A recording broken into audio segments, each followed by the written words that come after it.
தமிழக முதல்வர் ஸ்டாலின் அவர்கள் ஒரு சிறப்பான திட்டத்தை கொண்டு வந்து அதன் மூலமாக பல்வேறு துறைகளை சார்ந்த அதிகாரிகளை ஒரே இடத்தில் ஏழை எளிய மக்கள் சந்திக்கக்கூடிய சூழ்நிலையை ஏற்படுத்தி அதன் மூலமாக பல்வேறு பிரச்சனைகளுக்கு தீர்வு காணும் வகையில் இங்கே முகாம் நடைபெற்று கொண்டிருக்கிறது.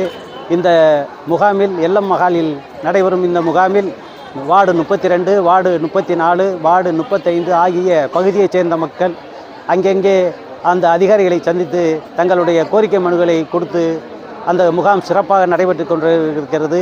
இதற்கு ஆதரவாக நம்மளுடைய கூட்டுறவுத்துறை அமைச்சர் மரியாதைக்குரிய அண்ணன் பெரியகருப்பன் அவர்கள், சட்டமன்ற உறுப்பினர் திரு அண்ணன் மான்குடி அவர்கள், மேயர் மாநகர மேயர் திரு அண்ணன் முத்துத்துறை அவர்கள், துணை மேயர் அண்ணன் குணசேகரன் ஆகியோருக்கு எனக்கு மனப்பூர்வமான நன்றியும் பாராட்டுதலையும் தெரிவித்துக் கொள்கிறேன்.